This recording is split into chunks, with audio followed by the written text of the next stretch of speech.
most ridiculous things I think ever seen in you know, like hacking, television bullcrap.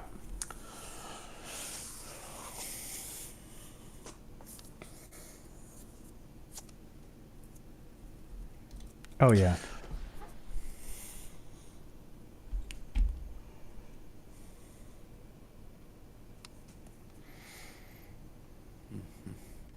Well, it's better quality at least. Okay. Quality is good. Quality is better. Okay. I think we're good now. Um, so I Nice. guess I just hadn't have something set. All right. So, what do we say? So I don't even know how to look this stuff up. Mm. Would you say like scanning? Was a scan people's irises? Yeah, well, so the article I found originally for this was on NPR, um, and I was able to find it by typing in iris scanning orb.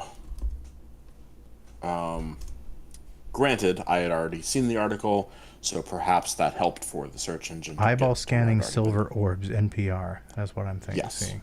Oh, yeah, that's probably it then. All right. Here we go. Yeah, that seems basically it. So So yeah, they talk about like this having applications for like human verification in the age of artificial intelligence. As one of the things, and I think there's even a comment about like because it's also linked to cryptocurrency, like a specific one that's the same guy that made ChatGPT. So they're kind of like maybe this is just a ploy to like boost the cryptocurrencies awareness worldwide. But yeah, I mean, it's definitely interesting to look at. It's like this idea that they still want to have like a database of people's irises on file. Like my mind initially like went to the movie Minority Report right. with it's just like targeted advertising. It's like, oh, we just do a quick scan. Like, oh, we see you're here. Hey, do you want to check out this McDonald's? It's only zero point 0.2 miles to your left. Right. I mean, they're already doing that with your phones. Right. So I mean, why not just this next step? I mean, it's literally cyberpunk. Just do cyberpunk already. We're Yeah, already halfway we're there anyway. we're getting there. But of course, they were talking about like this. This is an issue right now because there's these people that are collecting this data, and putting it into like these databases. But it's like, well, how secure are these databases right now? People that are selling this data, one, they might not be fully aware of what it is that they're giving these companies access to have. But then two, if as irises have been used as some forms of ID in technology, are they just getting like a skeleton key for all like that sort of security technology? Like, so there's a whole lot of Jeez. there's some concerns. Yeah. I mean, Jesus. Yeah, but at minimum, like, there's no mention in here of them using it for purposes of like the Minority Report level, targeted advertisements. But I'm like, Yeah, but if that's what it's nothing going to be. else, absolutely. Yeah. I mean, what else could you use it for? Like I said, break in to get a skeleton key for everything. Enough people. I mean, we've already given them our DNA through fucking, you know, The 23andMe. ancestry.com. Yeah, Yeah, I mean, so it's like, why don't, like Bill Burr said, like, just why don't you just sell your, blood to the Illuminati? I mean, how much are they willing to pay for it? Wow, we're Americans. We're for sale, of course. Because in this case, because they're paying these people in cryptocurrency that is, I Oh, guess, at the time of being paid, is valued at like $50 a person. so But it's nothing. cryptocurrency that this company makes. So in another way of looking at it, they're not paying them anything. Right. So It's based purely on the value of the cryptocurrency. right. So pay them in like you know, monopoly money. And Yeah. Yeah, exactly. It's like it's valuable as long as people continue to believe it is. Which I guess you could maybe make that argument for all money. But cryptocurrency is known for its volatility. right. Hundreds of people around the world lined up to have their eyeballs scanned. Not me. By a tech startup that says it wants to authenticate humans in the age of AI. Yeah, no. Oh my god. After the bank collapse, the latest craze in Right? craze in Silicon Valley, silver orbs that scan your eyeballs like some dystopian fucking nightmare Orwell horror show. Oh my god. I mean, I'm all fine with technology and everything. It's like it's what it's used for and how you use it. Being responsible. Great Yeah. power means great responsibility. Well, I do know a use that this could come up for, that I actually forgot to mention earlier, is a recent law that was just passed here in Texas. That if you are going to visit a website that has material like questionable to a minor, you know, if you want to say in short, just porn, that they're actually going to be requiring a like hard age verification on such websites now.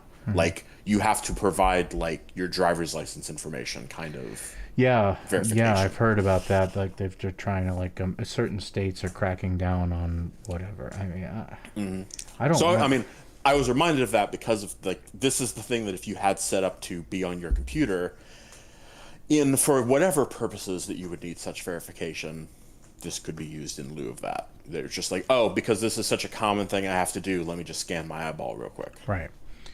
Well, that's why you only use Pornhub, because it's from Canada.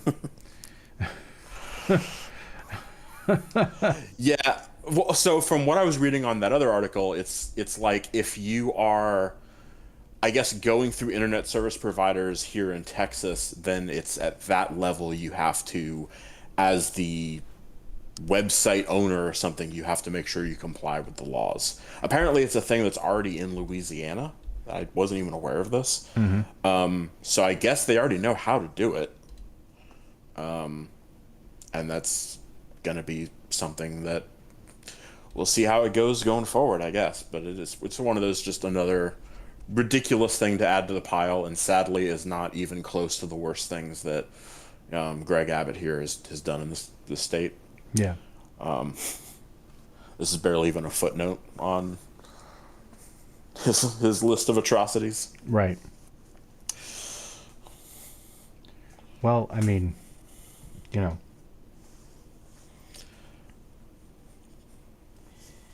Yeah. That sounds good. That sounds like a decent little segment on that. How it transferred into how, you know, irises or whatever. The other thing. Yeah, I mean that's even like a real world example of how these people that are trying to sell this technology would be like, oh yeah, that's where we come in. Yeah. I mean, what else would you use it for? Besides unlocking doors, you know, being another form of identification. It, you know, scan your debit card or whatever. Yeah. I mean, I think that's a bit much.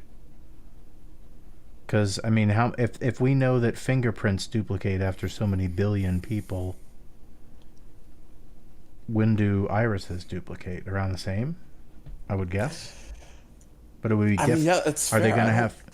I don't know. Are they going to have to match fingerprints to irises and eventually get a full database? I mean, eventually we're going to have that. Feel like a two verification, 2-point verification, just like now. But instead of your cell phone number and your email address, it's going to be your fingerprint and your irises. And next, it'll be your anus.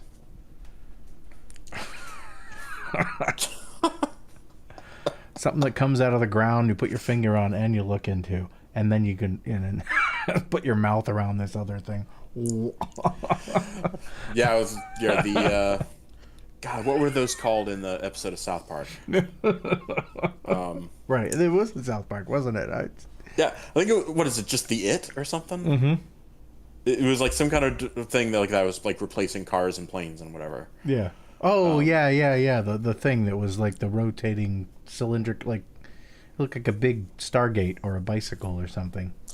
Yeah, it was. I think it was supposed to be using like gyroscope Yeah, technology yeah, yeah. to somehow Oh yeah, right. All like right. keep you straight while you were going down the road at like 500 miles an hour or something. Right. Yeah, yeah. That's where we'll be at, sitting at our computers. You know. Oh wait, I gotta buy something. Oh. Yeah.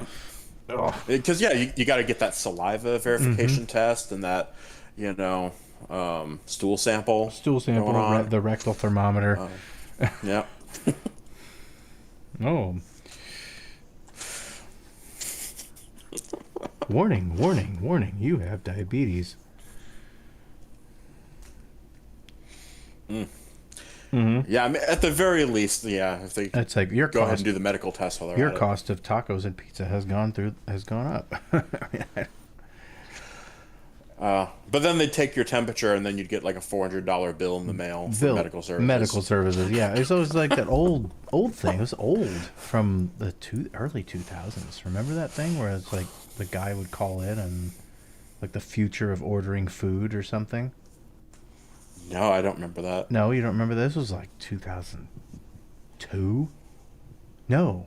Yeah, no, maybe a little later, like 2003, 4, something like that, where the guy would order food and he would, oh, your pizza's going to cost like $70 or something, 60, $70 because, oh, well, you have a heart condition, you have this and you have that, and all these things get tacked on to the delivery.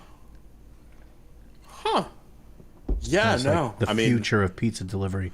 This was back like 15 years ago, 20 years ago. 20 years ago. Probably 20 years ago. Jesus. Yeah, that is sadly how math works. Yeah. To think about. It's like, oh, the 20th anniversary of Lord of the Rings, and we're like, the what now? The what? Yeah. Right? I mean, Harry Potter's over 20 years old. What? Yeah. Just reshoot that ending scene with the actors as they are today.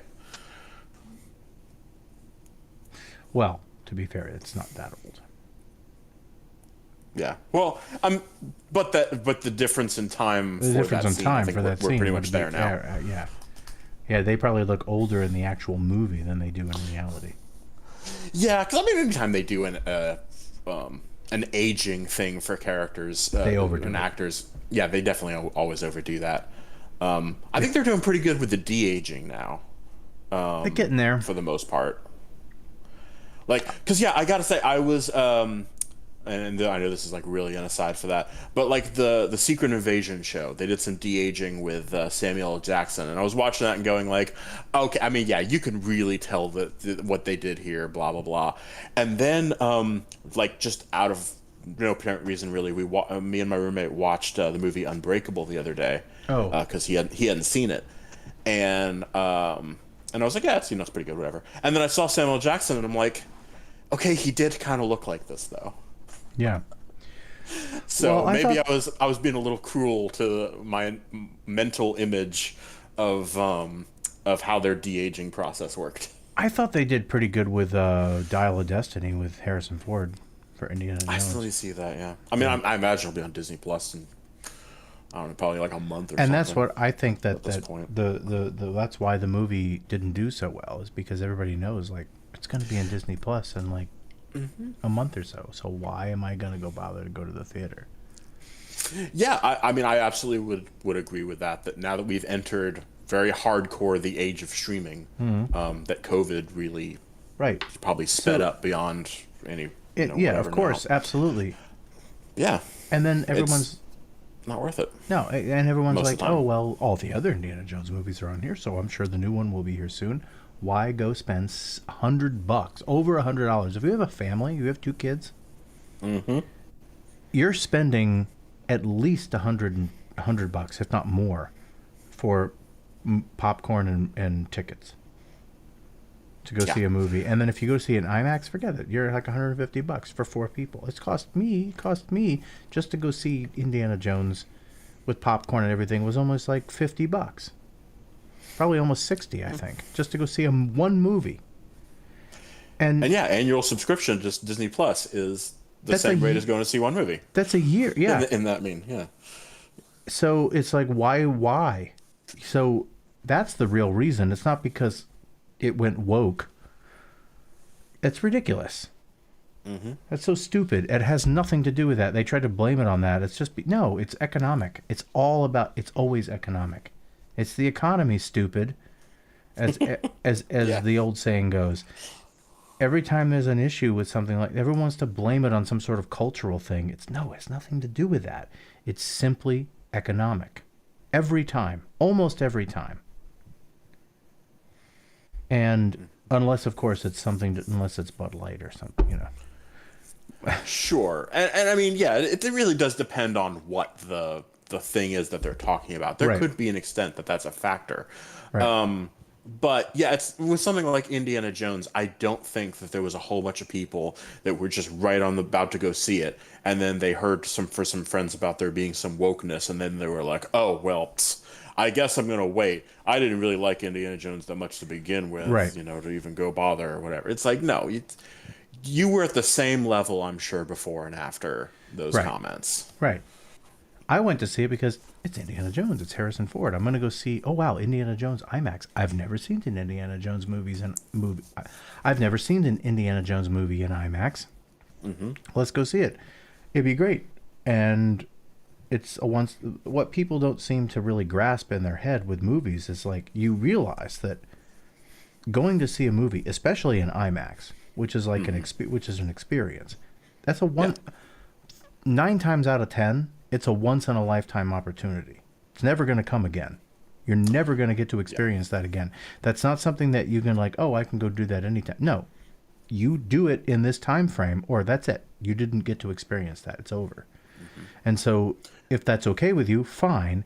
But just realize that, and just it's like, oh yeah, well, whatever. I'll watch it at home. It's the same thing. It's like, is it though? No, it's not. If you go see a movie like Top Gun Maverick in IMAX, that's a hell of an experience compared to seeing it at home on a TV. I mean, it's still fun. But I mean, can you duplicate it? Yes, you can duplicate it at home. You can buy a projector. You can get a big surround sound system for thousands of dollars and set it up in your home, or you could watch it in a VR helmet and duplicate that experience. It is possible to duplicate the experience where it wasn't possible, 20, 30 years ago. It is possible today, which is fantastic. But generally speaking, for the average person, they don't have that, or they just don't have the knowledge or know how to set all that stuff up, which you would think, oh, that's just common sense, but you would be surprised how many people don't even know how to plug their damn console into their TV. And there's less wires than there used to be. I know, right? A lot less wires. There's less wires today than there were in the 80s. To Yeah. plug in a Nintendo. You had 3 RCA. Well, no, back then you had 2. You had just the sound and the video. And then you had your power. Yeah. Well, we had the coaxial cables, and then we went to RCA after that. That was for TV, though. But yeah, that you had to convert it for the video game system. I only remember the coaxial. Well, I remember there was the converter, but I felt like it was just the converter went directly into the system, and then converter coaxial cable screwed into the TV. Correct. I didn't remember there being any other process in that. No, correct. But you still had to convert one to the other. The consoles never had a direct coaxial connection.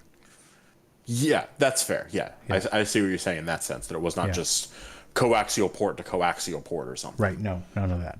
It was a RCA to coaxial converter that would go into your television. That was the way it used to work. And then eventually TV started having the RCA inputs, and then you could go from console to direct without the interface. Yeah, and then it was match the colors, even though I think the wires were all the same. You literally just match the colors just for simplicity's sake, so you don't screw up what wire is which. Well, audio was red and white and video was yellow. That was it. I mean, there wasn't much to it. Well, yeah. I mean, obviously in the sense, but I'm saying like, say you lost the red cord somehow, and you had like, But it was all part of one an chord. additional yellow or some bullshit. But it was all Is part what of I'm one saying, like, chord. So it didn't matter. well, you could have theoretically pulled it off, if you were an idiot or something, because it had like that kind of thing. The only So- thing it would have changed is that if you outputted the, well, in the Nintendo, the original, it was only one audio. They didn't have stereo yet. Oh, fair. Or if you did, it was been red and white. If they did have stereo, I think it would have. No, they must have. It had red and white and yellow. Yeah.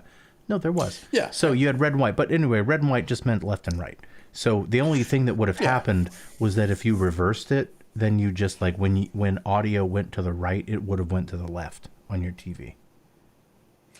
Well, but I'm saying the chords themselves, like it was still The color the same, didn't like matter. inside wire. It was still the same. Oh yeah, head. that didn't matter. They just Yeah, color like- coded it for people that are retarded. So they just Yeah, so that way you're just like, oh, okay, white goes to white, Right, and as then long white as- goes to white, yeah. and then it works. Yeah, as long as you that, put- that was the point I was making. Well, that's is why that they changed it later. So it. R went to R and L went to L. So it was left went to left and R went to right. Yes, R for red. Yeah, It's R for okay, red. Sure, R Yeah. for red. Why not? L for luminous. No, it was L for, yeah, it was Yeah, white. L for white because it's the color of light. Right, light, luminous. Yeah. Yeah, yeah. It was yeah, you put that in there. So anyway, those are RCA stuff. Then they went to composite cables, which was like a kind of like pre-HD. It was like 480p stuff. S-Video was the alternative to that, which was later. That was like GameCube DVD quality 480p, really low stuff compared to today. And then HDMI came out for the what we have now. And then the upgraded HDMIs for 4K and whatever. But, I mean, for the most part, yeah. That's the thing. But yeah, in short, yes, it is a lot of hassle to go see a movie by comparison of streaming services. Yes. And financial as well. So many people, I think, are just making that choice based on time and finances more than any kind of desire to see the film in theaters. I agree. And I think that's the point that everyone's trying to miss, and everyone's just trying to make money off of the fact that, Indiana Jones went woke or whatever. I was like, really? Because Barbie supposedly weren't really woke, and that broke box office records, so obviously that has nothing to do with it. Yeah, exactly. It's and that's where I think we're at with movies now too. It's like people are trying to read too much into like what movies are successful and what aren't. And I'm sure, obviously, I'm not saying a bad movie is going to be super successful or something like that. All right. But just you don't know what's going to like grab people's attention through social media, advertising, whatever, that's going to make that happen. Right. I don't Like think... I don't know if Barbie would have had the same explosive outcome had it not been for the like social media like queue up that it had with the Barbenheimer, kind of stuff going for it. True. But Oppenheimer in general, I think, became successful. There wasn't a lot of media around that movie. Yeah, but that's still the point I'm became just kind of making. It still became massively popular because it's an interesting concept. There really hasn't been much about Oppenheimer. Like, people knew about it. It's in history or whatever. We see his image pop up over pop culture throughout the last 30 years, but we don't really, there hasn't been a focus on that. And then to see that, it's like, oh wow, that was pretty cool. It grabbed my interest just by looking at the poster. I didn't have to. I saw that. I was just like, Oppenheimer. Oh, I got to see that. Yeah, well, I think one of the big things they advertised about the movie was how much Christopher Nolan went out of his way to like make the effects real and not just a Yeah. CGI fest. Right. True. And I think that would probably do a lot as well to get people to go to specifically a movie theater to see it because they'd Right. be like, "Wow, I really want to see the visual of that." Right. More so than if it's just another CGI thing, it's like, well, we got a million of those. We'll check it out whenever. Right. And you could maybe make the same argument for why the second Avatar did so well because it's like it's coming off a movie for like 10 years ago that the story was okay, I guess, but the visuals were fucking amazing, Right. and it still proved that people wanted to experience those visuals, you know, to go forward with. So it was so I think that if you're going to point to a movie as a determinant on what does and doesn't work right now in theaters in the age of streaming, I feel like that's going to be your answer. Yeah. No, I agree. Yeah. I don't know where else. Yeah, where else to go with that subject? Yeah. But yeah, I mean, I agree. I think that's pretty good. Pretty good. But let's see. Okay, so segment good, and then we could edit the next segment into it. What's the next one? Japan, makes grows teeth. Yeah, I think there was it's like a drug that's supposed to do it. But Yeah, drug, I, yeah. I don't know if that helps. Oh, That's a there you good. That's a good. Just scientists in Japan have developed a teeth. Yeah. So I saw this the other day on YouTube on Big Think, Oh, interesting. Okay. but it was just a post. It wasn't anything major. It wasn't a video. But the idea that we can regrow teeth with just a drug is absolutely amazing. Yeah, because I think that's what I read about it. That it affects like a certain protein. Yeah. My only question Yeah. would be like, would teeth keep growing, or would they stop after another growth of teeth, and then you retake the drug if you break another one? And then, also to add to Is that, it all your teeth or just one? yeah, exactly. Because people go out of their way to have their wisdom teeth pulled, Right. so you don't want those You don't want those. typically. So yeah, that would be kind of an issue for sure. That Yeah. if this is literally all your teeth and they can't select, it's definitely not as useful as it could be, but it's still a good thing overall, for sure. Yeah. Right. And maybe a first step to where they could find a way to be a bit more selective and maybe just affect the proteins in like that one section of your jaw or something. I don't know. Right. Don't know how that process would work, but well, here's to hoping. Right. Well, scientists in Japan have developed an experimental tooth growing drug. Human trials. I mean, the idea sounds promising, but again, like, I don't mind if the teeth, like, fine, if I have to go through a process of regrowing all my teeth and all of it and get replaced and then it stops after that, fine. I'm fine with Yeah. that. And then they just push the other ones out, I guess. And then, Yeah, if it worked the same as like a baby teeth Like- situation, yeah, okay, I'll take a whole new set. I'll take a whole new set. Exactly. But then it stops after that, and it's not like, oh, well, guess what? Every 3 years, you got to go through all this again. Then it's like, I mean, if it's a drug, then that would imply something that you take. So I imagine as soon as you were to stop taking the drug, you would revert to normal. Presumably. presumably. Yeah. So I guess it would. Yeah. Well, it's in trial, so we'll see what happens. So hopefully. Yeah. Or maybe that's their secret. They're going to be like, oh, ha, we got you. You all took it. All right. Now, if you want the drug that stops it, here's, that's going to be 10,000 times as much money. Right. Man, but I mean, as it is, like, just a drug that has that kind of promise. I thinking about the cost of it, like, I could only imagine, like, what the price for that kind of thing would be. I mean, going to a dentist is not particularly cheap. Well, And that would be kind of what you're comparing it to in a lot of ways. I know. Which brings me to the point of, does this put dentists out of business? If that's the case, then this creates a major problem. And how do they combat this? Not for the. Yeah, I could care less about the dentist. I'm just talking about. Hopefully, they don't make the drug like super out of reach. If it's successful, Yeah, you know. absolutely. Like I would be more like it would make maybe like dentures and that kind of industry out of business. Yeah. I don't think dentists overall would be No, much in no, trouble, no, 'cause probably not. Yeah. they do so many different other things. And if you only have like one or two missing teeth, you're probably still going to be better off keeping the rest of the set you Right. have. Yeah. And then maybe when you're down, I don't know, 6+ teeth, then we'll talk.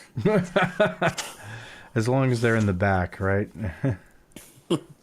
Yeah, because again, it's like you got that wisdom teeth issue that if you can't select what teeth to grow, there's a lot of people that, especially if it was all happening all at the same time, people's mouths are just not able to fit that many teeth. That's typically the problem. So, Well, I never had wisdom teeth, so for me, it doesn't really Interesting. matter. Yeah. I've had some wisdom teeth. Like I think it was like I think technically it's like I have all 4 wisdom teeth, but only like 1 or 2 of them have really tried to come in, and the other 2 are just kind of chilling. So yeah, but it's not like they're missing. They're just kind of in there. I don't know. Yeah. So yeah, well, it's definitely really early, but I mean, if it's not that early, if they're already in the human trial phase, but it's definitely one of the more exciting things I think I've seen. Oh yeah, and I just saw that. I want to say last out. night or the night before. I really Yeah, that's about what it was for me. Very quick. Yeah. Definitely one of those like surprising. I haven't seen it picked up by bigger news sources. Yeah, because they're questioning this one. They're like, "Oh my God!" Like I said, it's gonna put some people out of business if this is true. Yeah, I mean, I don't know. I could even see the dental care industries, like toothpaste and toothbrushes and all that kind of stuff. Like they could be a little bit worried because like how many people are going to go, oh, I can just grow a whole new set of teeth. Whatever. I'll do that some other time. It's fine. You know. It's like I don't need to be as thorough because now that I know that this isn't the end of my teeth. Right. Oh, yeah, that number went up actually since last time I looked at it. Yeah. Well, I was just gonna say like, I'll cut that. That's a good segment for that, and then we'll do that. I'm gonna get another drink real quick, and then we'll do this, and then a couple more things, and then we'll get to the game. If you're still up for it. Yeah. Cool. I think this is a good way to do it, and then I can edit the videos from here, and then we can deal with whatever, Absolutely. Cool. I can go to... I need to create another screen for that.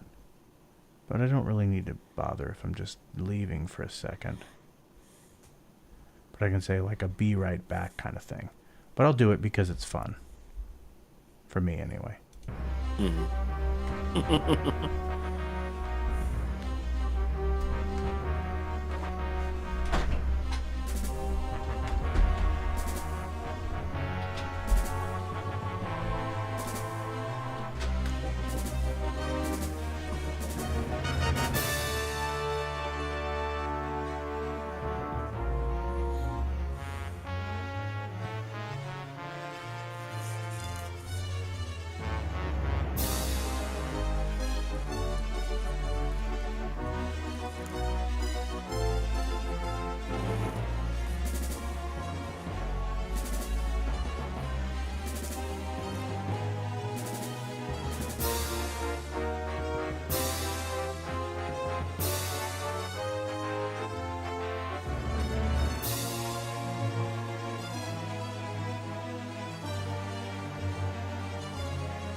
Okay, we're back.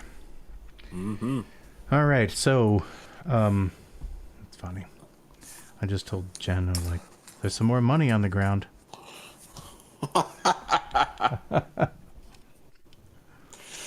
Oh, yeah. That's funny. They say Yeah, money but- doesn't grow on trees. Anyway, So yeah, the the situation here that we're looking at, not oh, funny. this is I know, not funny. Oh my god. Okay, let's restart this segment here. Yeah. Okay. So we're looking at this now. At least 106 people were killed in Maui's wildfires. Jesus Christ. Yeah, because I had heard recently, as a couple days ago, so a bit out of date, that when the number was at 80, that number was based on before they had access to any buildings. So, unfortunately, yeah, hearing this number increase is, with that knowledge, not unfortunately surprising. That it's probably going to get even worse, before long. Well, are the fires still going? Because I didn't even hear about. I've been so busy, I just haven't looked at anything in the news. I heard about it briefly a couple days ago, and I'm like, and then all of a sudden it's this, and I'm like, holy shit! Yeah, so this has been going on for at least a week now, I think. A week? Yeah, I think when we talked last yeah, I've week, been in. I think it was like a brand new thing that I was just like, oh, okay, there's a wildfire there, but we didn't know it at that time it was going to be this. Wow. It was just kind of like, oh, that's odd that there's a wildfire in Hawaii. You don't hear about that very much. Okay. And yeah, now we're at the worst one America's ever had. Or Yeah, whatever. well, I've been in like an editing hole, but rabbit hole kind of thing. But now I see like, holy moly. Yeah, because they're basically saying I guess the primary city on that island is just basically gone. Because I think they said like 1,700 buildings were destroyed in the fires. Jesus, And look at that. they said part of the issue was that like they had, it was either like tropical storm or hurricane. I think it was Dora went through the area and had winds of like, I think it was up to 60 miles an hour or something, and that was helping to like stoke and move the fires along, at speeds that the beyond control. So yeah, it's crazy to think about how, just in the course of like 1 week, it's like everything perfectly normal, and then now we have this. And everyone's like bitching about Biden not talking about it Yeah, right away. but yeah. I mean, well, I guess I don't know again when it got to the point when it was obviously like the state declaring like a state of emergency kind of thing. Right. because I mean, and as is unfortunate in our current world, wildfires are kind of common now. Right. It's just they happen everywhere. They It happen seems everywhere. like. In fact, that was one of the things that I looked at when I was trying to get an idea of like, oh, I don't know anything about this, Hawaiian island and everything. Let me look it up on Right. Google Maps. And I clicked on where they had like the Google Maps indicator for the wildfire, and it pulled up every wildfire that was registered through Google Maps. And I just looked over in America, and it basically looked like our country was on fire. Yeah. Like it's just it's everywhere. Yeah. All right, I can't look at that anymore. That was Yeah. that's brutal. That's, I mean, yeah, it's. I mean, I'm So sure yeah, that I can see why there was unfortunately some hesitancy from or delay or whatever from the like government officials. I guess as they were getting the scope I'm of sure. the situation to Yeah, understand. I get it. You know, and This I'm is a sure big they're one. trying to equate it to like Bush's response to Katrina. But Yeah, that's not really fair, but yeah, I know it's not fair at all yeah, because there's a yeah, difference. They declared that a state of emergency pretty early on, and Bush was taking a nap. There's a yeah, there's a huge difference there. But of course, that was so long ago. Most of the people that vote Republican today either don't remember, or they are too young to remember. So it's really amazing. or they're how- too old to remember. or too old to remember. It's amazing how bad people's memories are when it comes to this stuff. I used to think like, oh, well, it was only certain types of people that couldn't remember. It's like, no, most people have bad memories, unfortunately. Yeah. I just happen to be one of those people that remember fucking everything. And it sucks in a lot of ways. Because then I remember stuff that happens with people, and then all of a sudden it's like, oh, you forgot about that? Oh, okay, that's good now. Yeah, You don't remember I yeah, did that? Oh, awesome. No, I mean, just kidding. But I mean, it's really amazing how many people just don't remember stuff. I mean, I don't remember everything. Obviously, I'm being ridiculous. I'm being Yeah. hyperbolic. But at the same token, I do remember quite a bit. And I don't know. Like, Yeah, like I would say there's probably like still a good regional history here in for regarding Katrina and of course we had like Hurricane Harvey and things like that here in Texas. yeah. Oh yeah, That 'cause, yeah, that that was did the a big lot too. that was the big flood thing, right? Yeah, that was where like Houston had its. Again, I don't think it was anywhere near the levels that Katrina was dealing with, but it was the closest that Houston's had to deal with anything of that scale. Right. That was the one where the guy like opened up his furniture stores. Yeah, Mattress Right. Mac. Yeah, yeah. God, I usually know his real name. But anyway, yes, he is essentially like the saint of Houston. Right. But like the number of things that guy does is just mind blowing. Right. But then that other guy like Joel, what was his name? Joel Osteen. Joel Osteen. Yeah. He was like, "Fuck you! I'm not opening up any of my shit." And he had like the biggest places he could have opened to help. Yeah, people. yeah. Joel Osteen. He has a giant mega church here in Houston, and his claim was that there was a little bit of flood damage to his mega church or whatever, and it wasn't really like a good habitable place for people, whatever. But when he made that claim, there were people that like went to his mega church and looked at it, and they were like, "Looks fine, man." I mean, it's like even if you could point out like, oh yeah, there's a little flood damage over there, it is so infinitely better than most of the situations that people are currently trying to deal with and the lack of shelters that they have. Right. That you make or do with that. It'll be fine. Right. It's a temporary situation. Let Right. them in. But yeah, no, Mattress Mac. By comparison, like he owns a chain of furniture stores like here called Gallery Furniture, and he was like sending trucks out to get people in order to bring them back to his furniture store that he turned into a shelter, essentially, for people during that storm. And yeah, it's a pretty much anytime there's been like some kind of disaster, like people almost like turn to him as much as any like government officials out here for assistance. And he's even like in when they had the Florida issues recently, he even like sent trucks to assist there as well. And I mean, he's literally just a Houston area guy, but it's amazing the steps of that he'll do for helping people. Yeah, that's great. So, yeah, people in Houston can't talk enough about him. Oh, yeah. Do we also mention, again, just a number of amazing things he did during COVID, when there was a lot of stuff going on, small businesses having trouble. He would buy ad time through Gallery Furniture or whatever, and then he would use that ad time to promote other small businesses so that they would be able to stay afloat during COVID.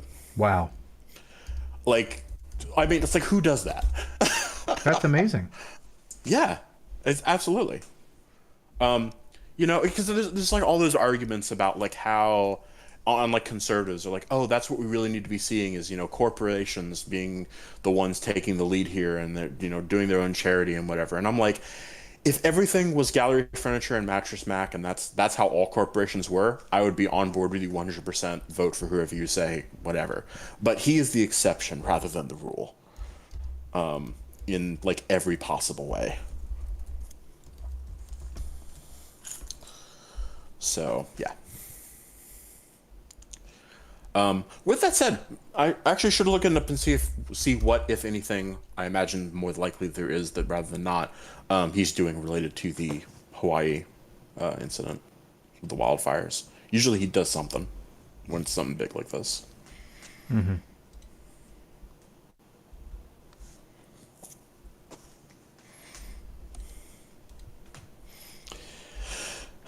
But yeah.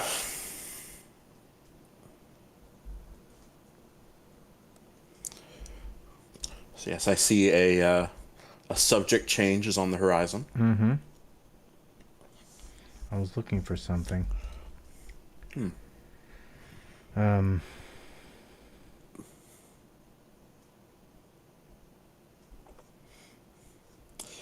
Yeah. Well, I will say, the most recent thing in general I had heard is that the writer strike union, I forget what their initials are, was about to SAG-AFTRA. be. Yeah, Well, I think that's just the actor one. that's the actors one. Yeah, that's the newest Yeah. thing that's going on. Yeah, I heard the writers one is, or they're going back to the negotiating table as of Friday. as of Friday. Okay, so there's a lot of things. I wish I could find the thing that that was presented to them and then they rejected and the stuff they agreed to. But I can't I don't know where exactly it is and I don't know exactly where to find it. But one of the things I heard, and I was looking it up to see like what stuff projects can continue. And there are certain things that can continue. Obviously that depends on deadlines and that sort of thing, and also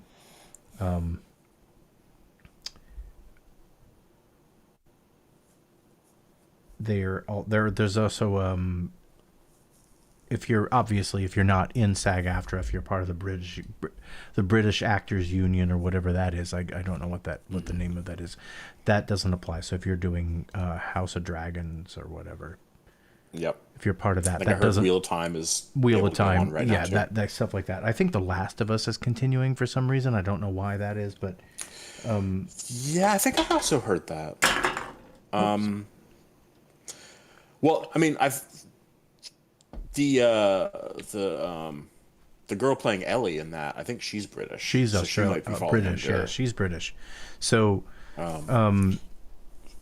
so she So may, maybe they can do scenes with her and a but few other Pedro actors or Pascal, I something. don't think is British. I don't think he's part. Maybe he's part of that Yeah. union too. I have no idea.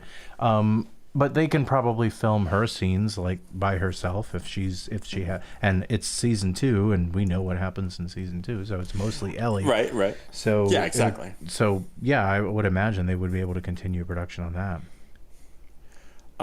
So yeah, they might be getting able to do it for those reasons. That it's like they may have to be a little selective, but filming in general, like they can be making progress.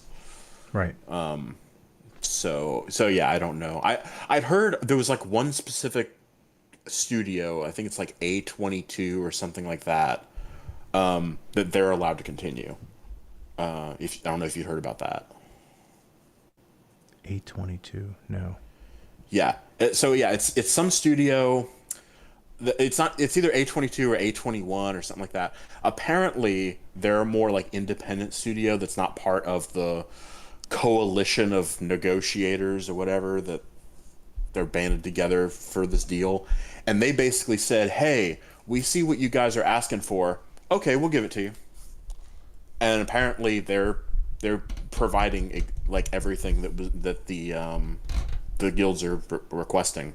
So they're like, "Well, if you're going to do that, then we don't have an issue." That sounds Right. good. Right. Exactly. And they should. Right? And like, yeah, it's that easy. Like, Yeah. it doesn't seem like this should be like that Well, difficult of a negotiating process. The British are kind of used to that, though, right? Mm-hmm. I mean, they're kind of used to just going like, "Oh, yeah, well, of course, we'll just comply," because they figured out, if they don't have workers, not all of them, obviously, but they figured out for the most part, like, well, if we don't have these people, we don't exist anymore, so we have to kind of comply to a degree, which should be the consensus anyway, you know. Yeah. It's not like these people are making so many demands that it's unreasonable.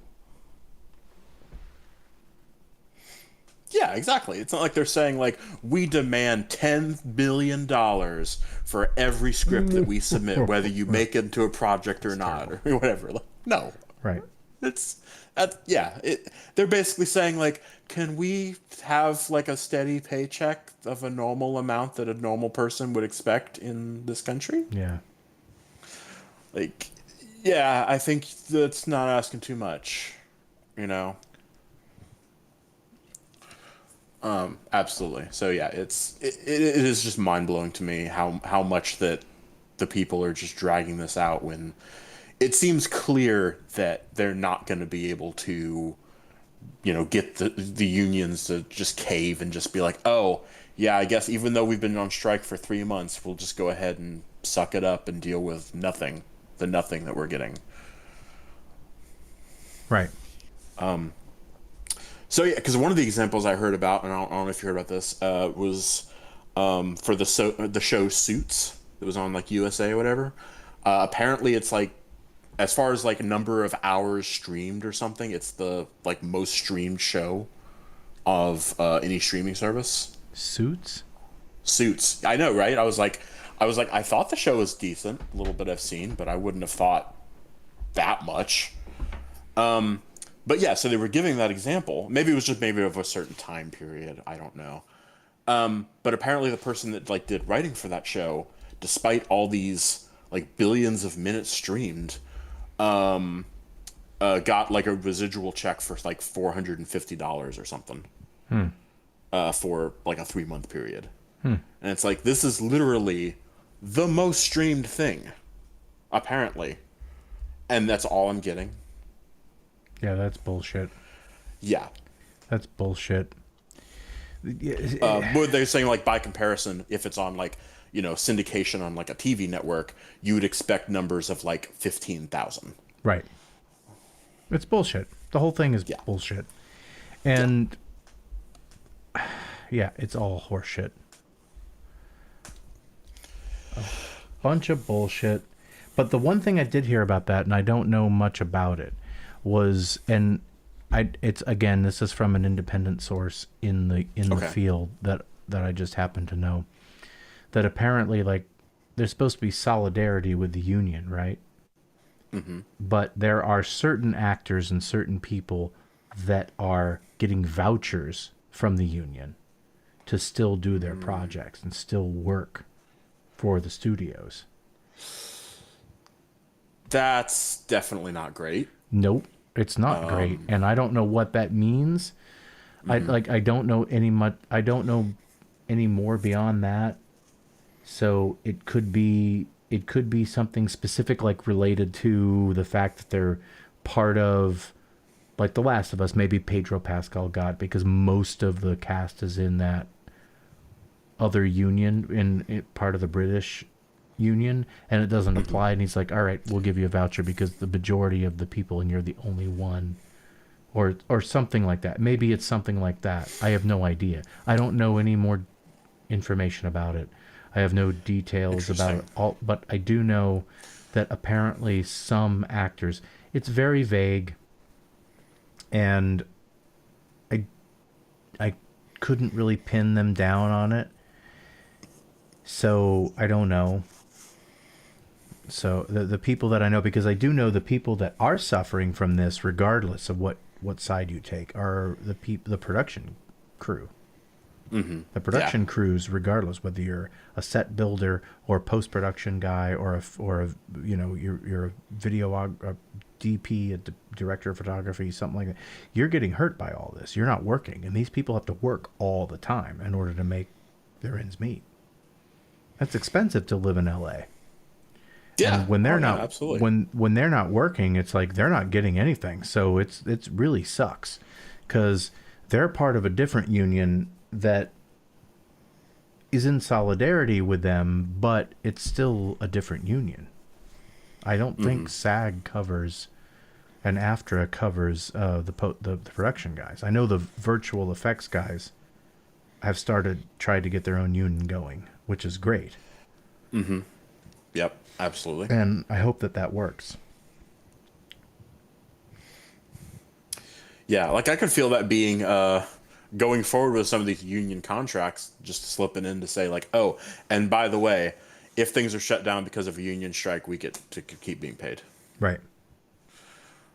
You know, regardless of obviously if it's our union on strike, yeah, whatever. But if it's not our union's fault, yeah, you keep paying us. Pay us, yeah, exactly. And the same goes with, I would think, like I would like to form a production union, post production union in general, something.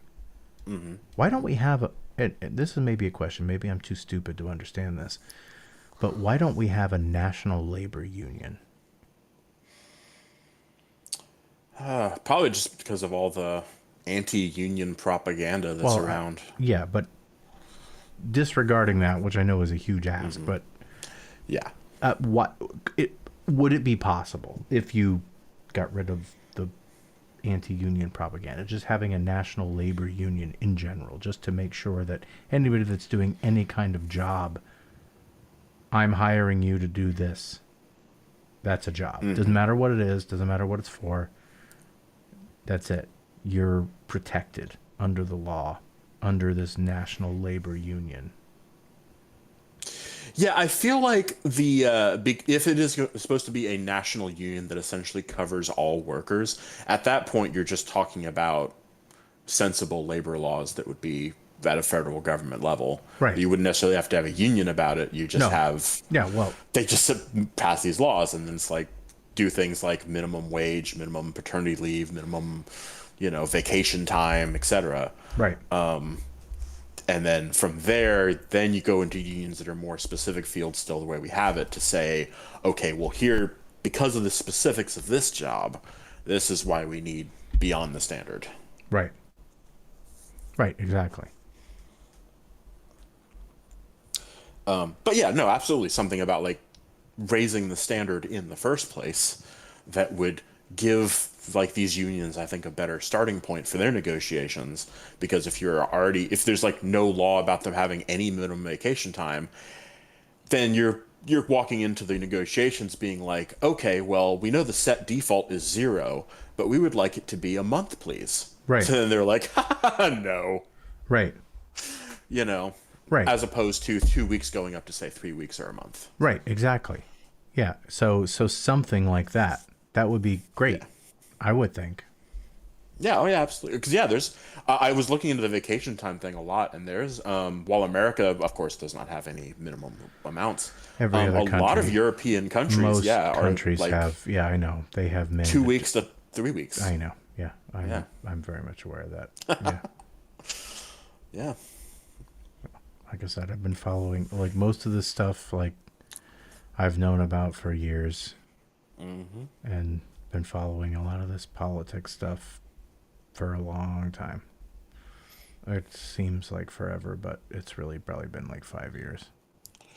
I really got into this stuff Yeah. about maybe heavily, really heavily, probably around like 26, the 2016 election is when I really Yeah. started learning about this stuff. Yeah. And I really didn't care whether it was Trump or Hillary because I felt like at the time I felt like it was both. It didn't matter to me. It was like, oh well, doesn't matter. They're both bad. I hate them both. I don't want to vote for either one, and I didn't. I just voted for. I didn't go to vote at all. I just said, well, I just stayed at work. I just worked some overtime. I said I didn't care. I just I felt like it was just either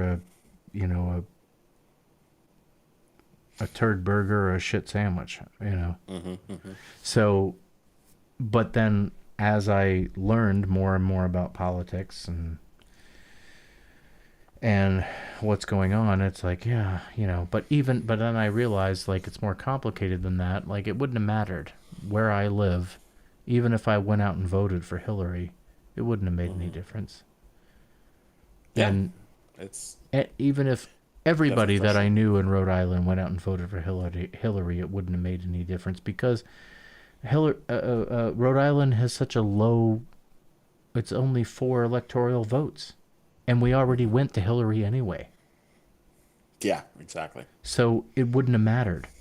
So that's part of the problem, is that yeah, you have to get out and vote, but really you have to get your message out to the states that matter, the swing states. Mm-hmm. That's what really matters, getting your message out there. But I mean, that's all the matter of changing the culture and talking about things in general anyway. And that's the way I want to change things.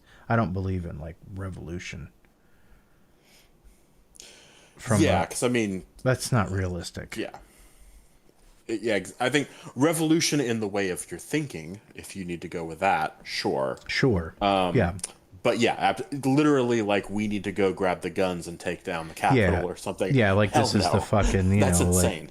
yeah, exactly. Yeah, like January 6th or like this is the French Revolution or another Reichstag moment. Yeah, no. Or South Park where he reenacts the Civil War, getting them all drunk on the schnapps. I don't remember that one. Yeah, it's Cartman, Betts, Stan, and Kyle that he'll be able to get the reenactors to win the battle for the Civil War. And so he gets all the Civil War members, the Confederates, drunk on schnapps, so that way they'll just disregard what they're supposed to do and just win the battle. Oh. And then they kind of take it from there. They're like based on the bet. It's like, no, you said you had to win. It's one of those things that like you can look at the situation after January 6th or whatever, and suddenly this 20-year-old South Park episode has like a whole new meaning and relevance. Right. Yeah.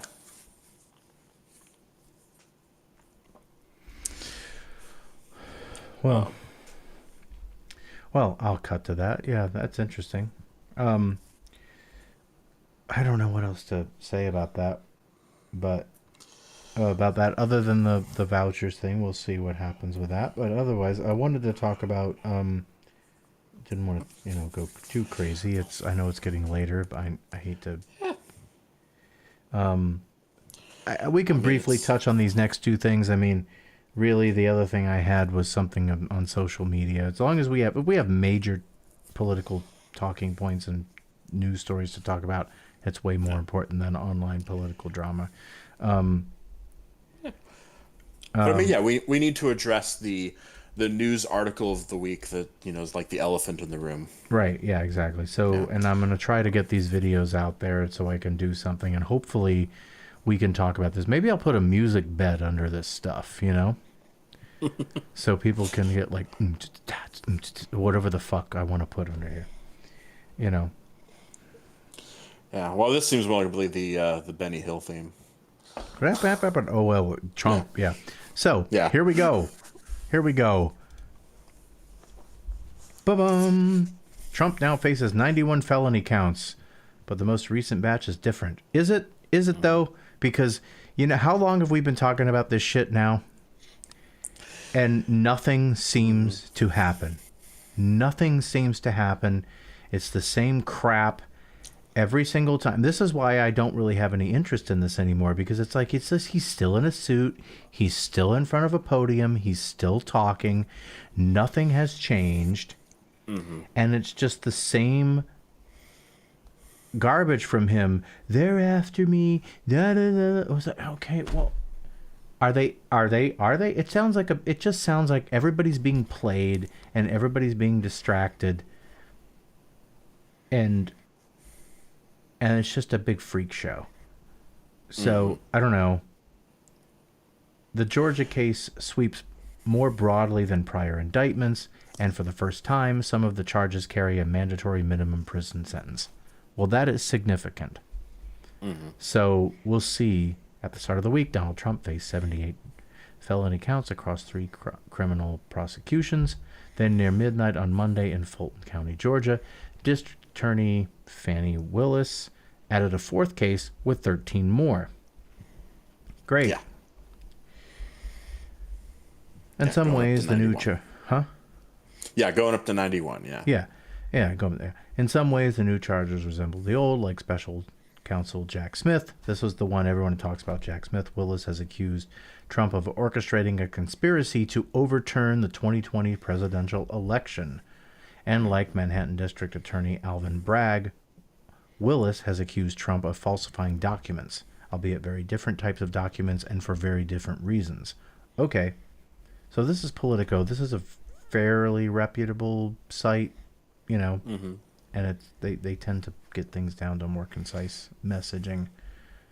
Beyond the similarities, though, Georgia's case stands apart. Okay, let's find out why. In terms of the sheer scope of wrongdoing, it alleges the 98-page indictment sweeps far more broadly than any of the previous indictments against Trump, and for the first time, a panoply, I guess, panoply of high-ranking aides, attorneys, and allies have been named as co-defendants alongside Trump.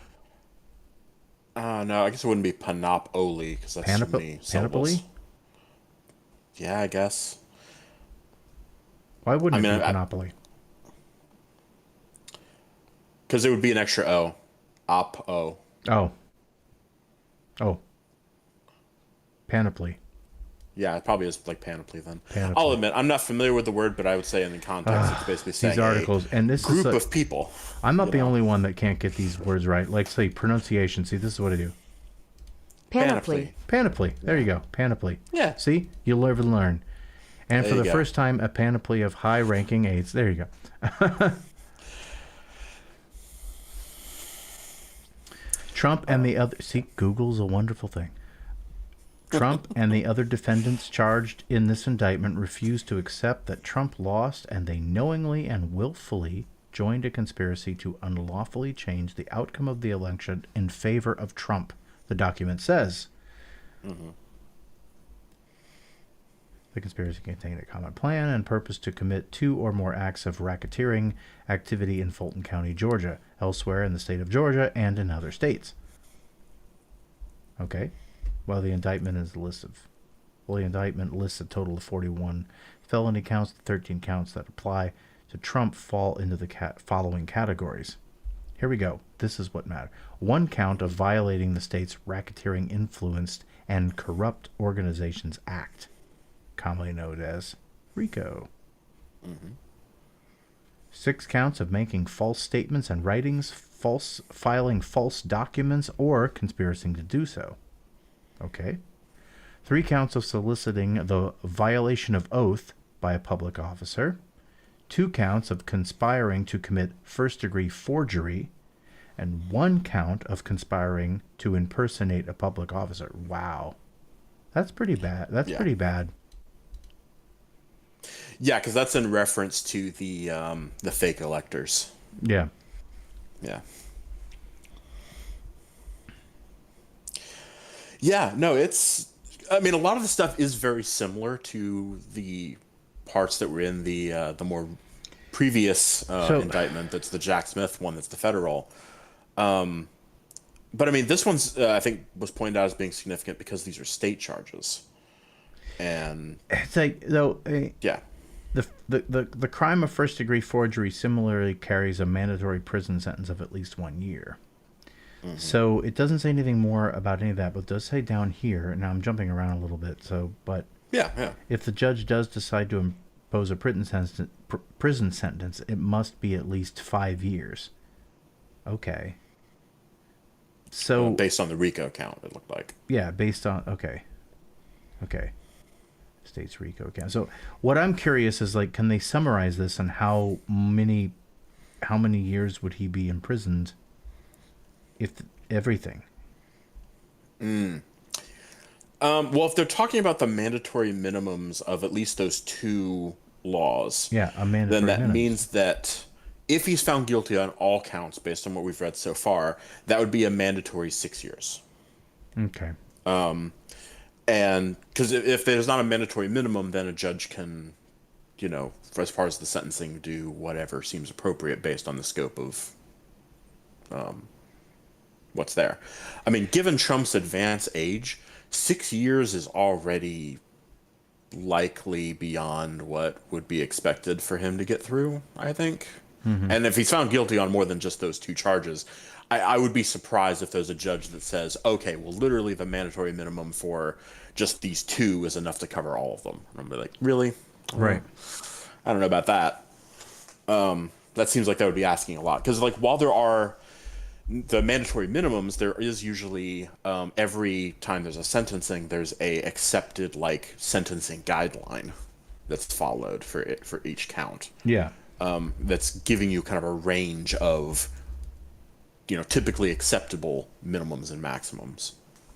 And obviously it's up to the judge to interpret those however they wish.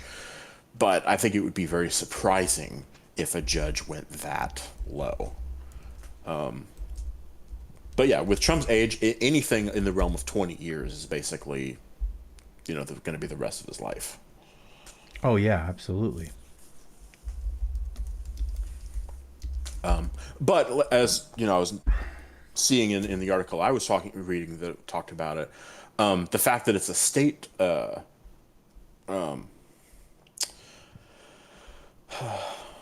charge rather than a federal charge, this means that even in because they've been talking about this for the federal ones, that it's like in the off chance that he is convicted and he still sometimes wins the presidency, because there's nothing that says you can't win the presidency as a felon, weirdly enough.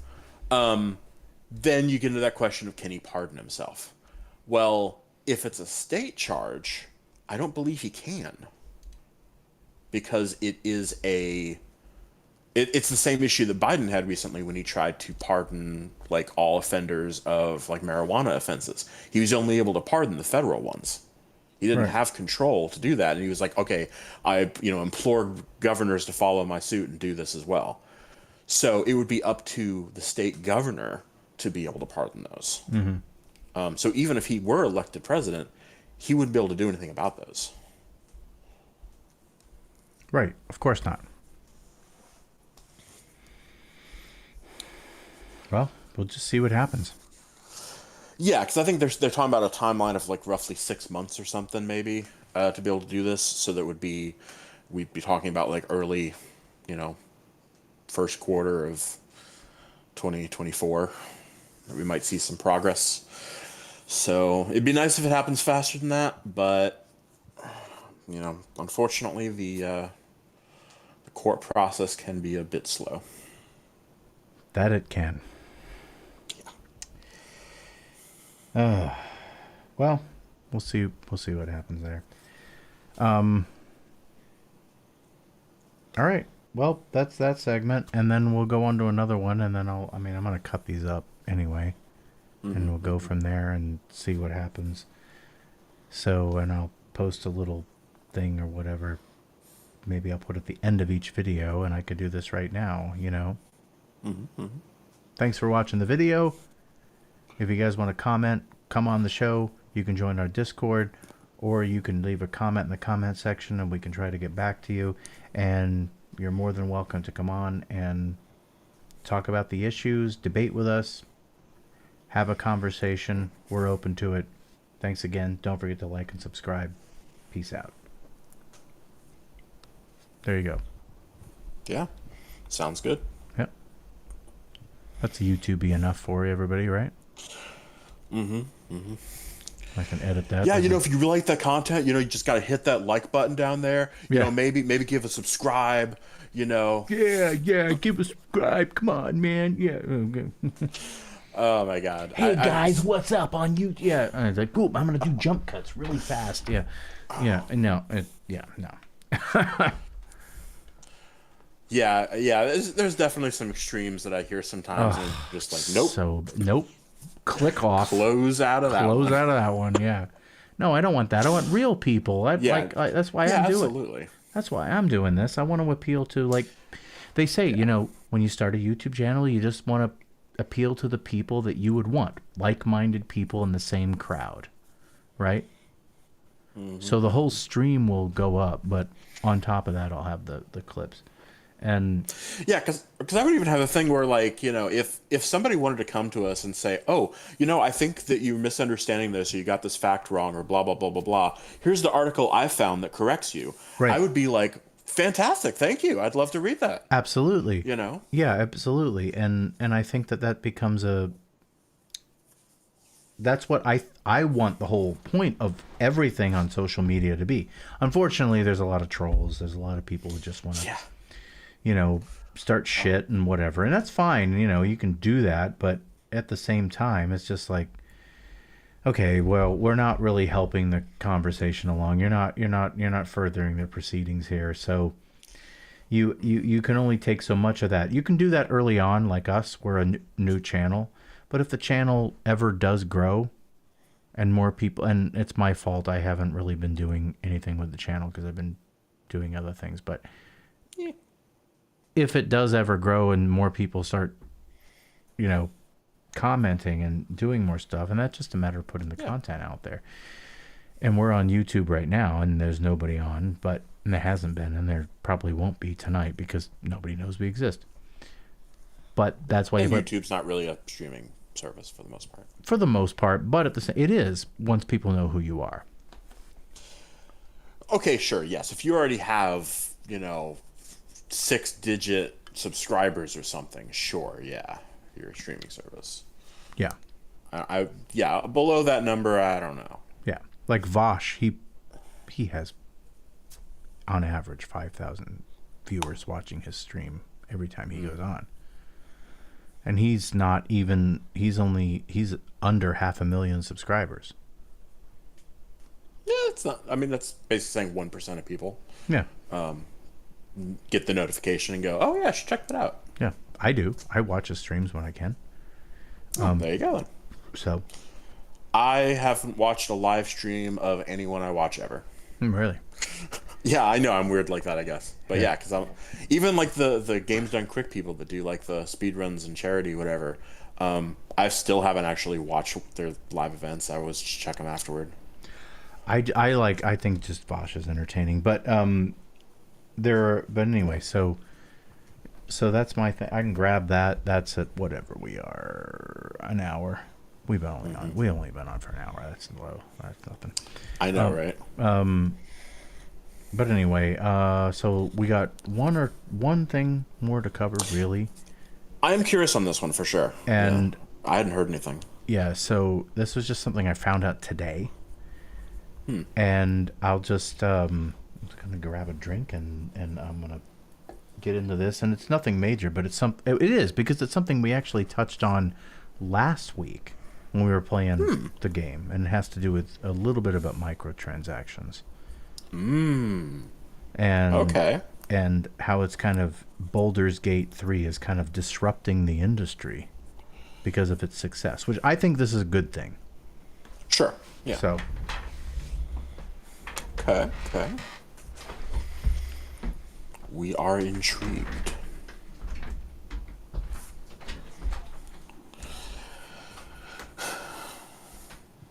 All right, coffee break for everyone. You know, whatever your coffee of choice might be. Some people call their coffee tea, and I'm just kind of like, you do you, I guess.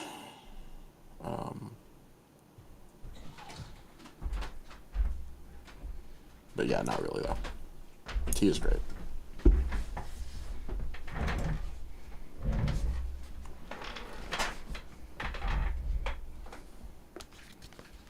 Okay. That's something pretty quick. Yeah. Well, it's in a can. As mini drinks are, yeah. Yeah, and I don't have the mini fridge yet.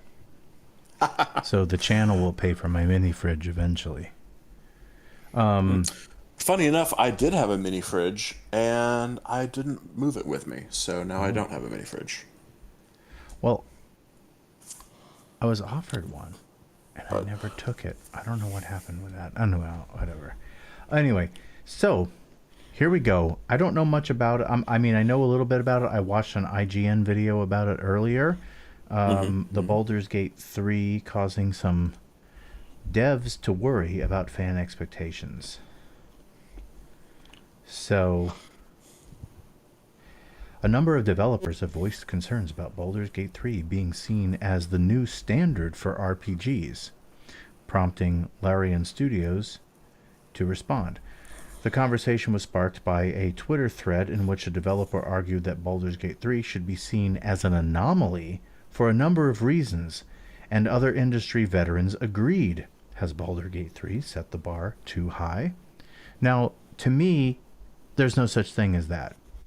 Mm-hmm. If a game comes along that set the bar higher than what other studios are producing, well, keep up, motherfucker.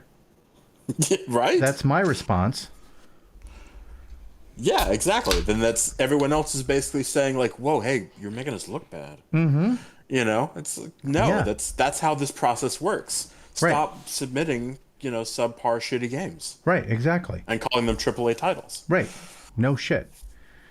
So the Twitter thread in question came from developer Xavier Nelson Jr., who argued that Larian took a massive risk and the process it used to build the game can't necessarily be replicated by other studios. Okay, why? Even big companies. Why not? They did it. Mm-hmm. So what did they do? Explain. There are plenty of people out there that make YouTube videos about how I made this cutscene better, or I made this graphic look better, or game look better. I'm sure there's plenty of people out there will understand if you explained it. I don't like it when companies go like, "Hey, Bucko, you didn't understand. You don't understand this." Mm-hmm. I don't like that shit. He expressed concerns that players will expect all studios to follow the same route regardless of feasibility and circumstances. What the fuck? With all due respect, what the fuck does that mean? So I could see maybe if they're trying to advocate for independent, like small scale game studios, to say that after people play Baldur's Gate 3, then they're going to want all games to be super good, like AAA titles, and independent studios won't be able to keep up. I think that's a ridiculous argument, admittedly, because I think that, independent studios have been doing generally okay with like Steam sales and against current AAA titles. I don't think that one really good AAA title is going to suddenly put all of them out, but it seems like that's what they're trying to argue. Right, but they're saying it can't be replicated by other studios, even in big companies. So they're not arguing small other independent companies. They're talking about major companies here. So, okay, so then we go on. Trying to do the same thing in the same way, especially without the same advantages, again, what the fuck does that mean? Could kill an entire group of studios. What do you mean? And then he goes on to mention, specifically, numerous developers from studios like Obsidian, Blizzard, and Insomniac Games agreed with him. What the fuck? Like, Obsidian, I get they're a little smaller. Insomniac Games is more PlayStation only. But Blizzard? Are you fucking kidding me? Yeah, I mean they created the okay, give us 5 years and we'll talk about the game coming out. Right. And then some other companies and goes like, "Oh yeah, we'll do it in a few years." And they did it, and they fucking like just clobbered your ass, and you're sitting here complaining like, "Whoa, whoa, whoa, just that's why we don't have StarCraft 3 or whatever the fuck, or Warcraft 4, or StarCraft Ghost could never come out." You know, come on, Yeah.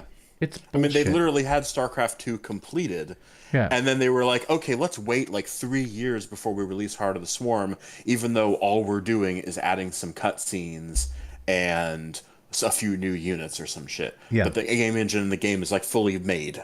right. Like, come on, people. Yeah, No. no, no, it's bullshit. So speaking to PC Gamer Lorian founder Swin Vinke, Vince Vinsky, whatever, expressed his confusion over the debate. He's of the view that in the games industry, standards die every day. Exactly. No shit. New things appear all the time. When I was starting out in the industry, Assassin's Creed hit the standard. Yep, it was over. Nobody could make games like Assassin's Creed. There was too much budget behind it, and that was going to be the future. Everybody had to consolidate. Blah blah blah blah. Yep, that didn't materialize. In video games, there's so much free space to explore. Still in the creative tree. Yes, exactly. Yeah. Baldur's Gate certainly has set the bar high. The game has been a huge success right out of the gate, no pun intended, with its aggregate score surpassing that of The Legend of Zelda Tears of the Kingdom. Wow. That's Yeah. pretty impressive. Okay, so that's the only thing that article Yeah. has to say. But yeah, so I mean, that's just the first thing I clicked on, but I mean, I just put that was PlayStation Lifestyle, but it's the same idea that And as a Dungeons and Dragons based game, I am actually really happy to hear that it's doing this well. it is. As an aside. And the thing is apparently this game, even though it's Dungeons and Dragons based, it really doesn't seem to matter because most people who are fans of it don't really know that. Yeah, I wouldn't be surprised. I mean, it's kind of like where, Knights of the Old Republic for Star Wars, it was basically built on the D20 role playing game system, which is, again, Dungeons and Dragons. Yeah. And people were just like, oh, that's kind of cool. They made Star Wars into an RPG. Yeah. And it's like, well, yeah, that's true. So yeah, no, absolutely. It doesn't need to have that, that roots or whatever. I'm happy to see that something that is more of a underground-ish part of tabletop gaming, is getting like this major attention. I'm happy, even though Wizards of the Coast has had some questionable decisions in the past year, so that's pros and cons, I guess. But it still makes me happy overall for that, and I'm glad to hear that just in general it's a great game. Like I definitely was interested, and now that I'm seeing this like outpouring of positive feedback, I'm like, yeah, first chance it's on a decent sale, Yeah. because I already have enough of a backlog of games. I usually wait a little bit Right, anyway. of course. Yeah, me too. Then yeah, I'm definitely gonna snatch it up. Yeah. So I saw that interesting. I have no interest in the game. I would just be clear. I have no interest, and I probably will never play it. But this Sure. controversy around it, and just the fact that, like, it kind of makes me play it, but I probably won't because I don't really like RPGs all that much in this instance. I don't like games that I don't like. I've played World of Warcraft enough, and all these other types. It seems like another type of game like that, and I've just done enough of that. I don't want that anymore. I mean, I would assume it's a tactical RPG, but I honestly haven't looked at the gameplay at all. Oh, yeah, well, I don't care. Baldur's Gate 1 and 2 were tactical RPGs. Okay, well, I don't know the difference. I don't know what that specifically means in comparison to a turn-based or. Well, so it can kind of go both ways a little bit. It kind of just depends on what direction the makers of the game decided to go. I would say that older tactical RPGs typically have been turn-based, but newer ones try to do more of ongoing live combat because people don't like the turn-based anymore. Right.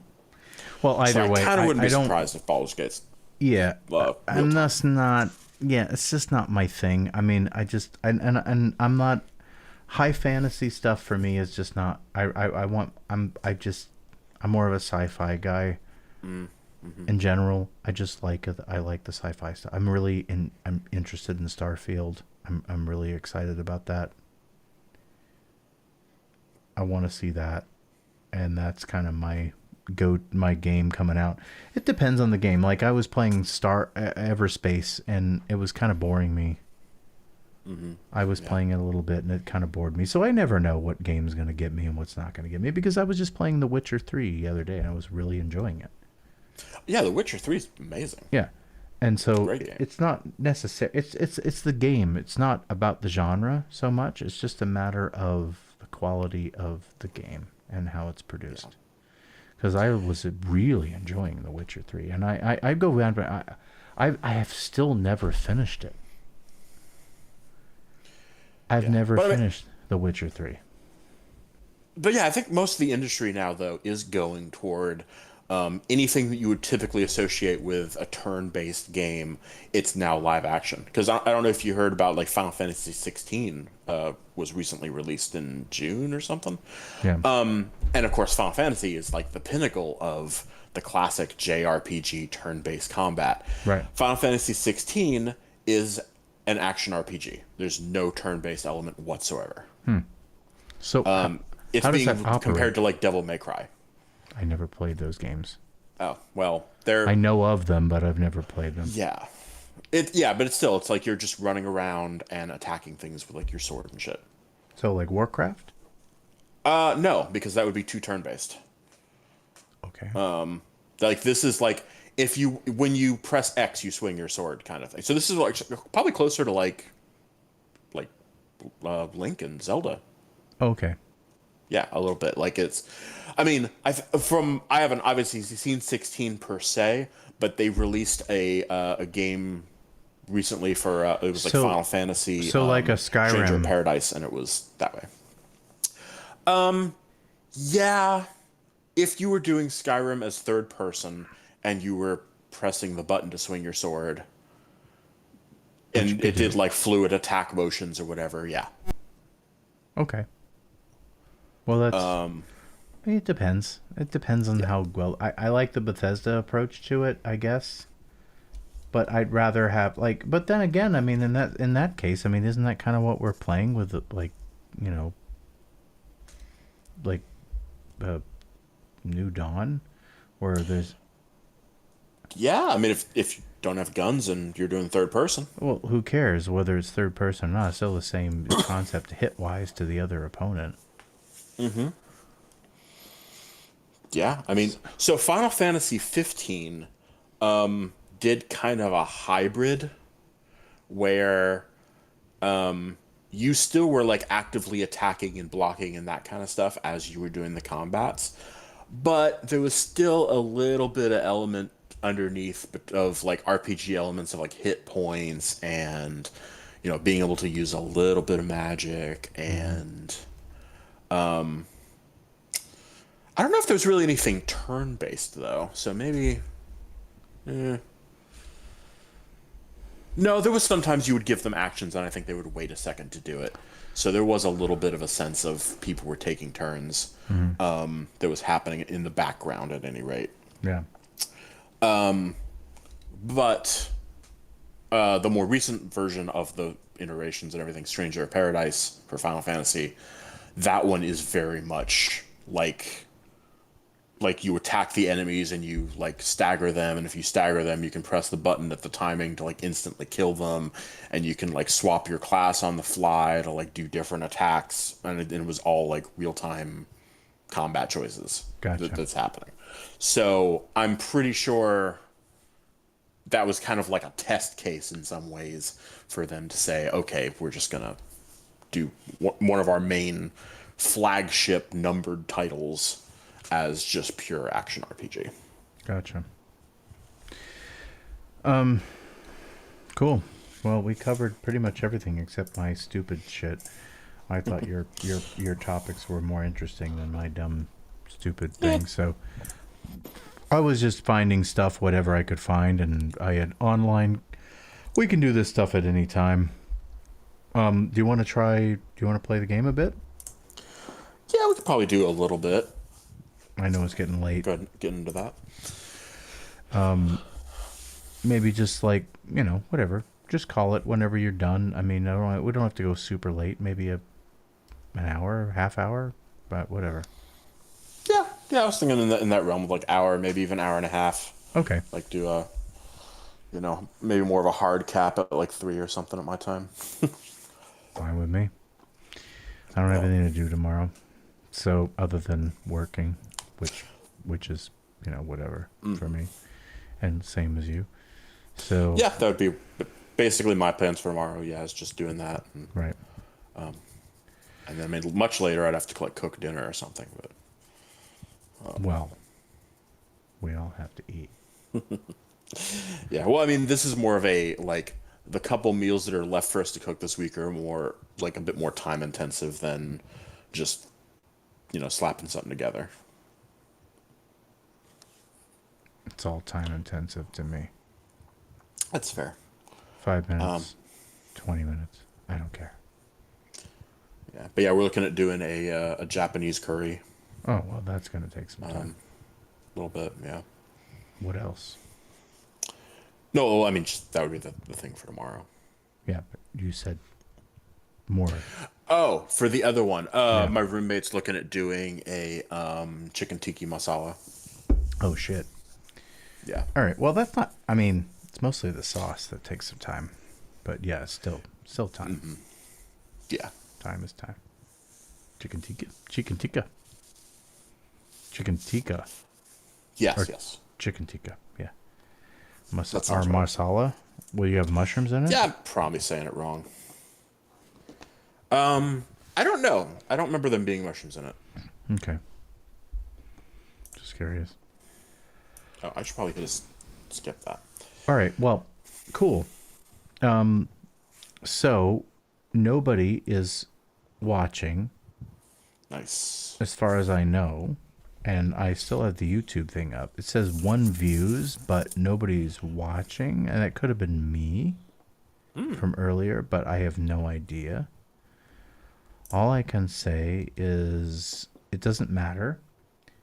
I'll put the stream on for archival purposes, but generally speaking, this is the new thing with the channel. We're gonna, going forward, we do this every Tuesday.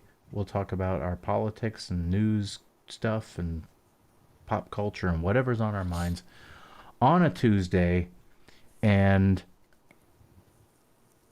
we'll just riff on it, and then after it's done, we're going to move on to Twitch, where we play the actual games instead of playing them on YouTube, since Twitch is more favorable towards games and YouTube is more favorable towards news and politics. And so here we go. End the stream.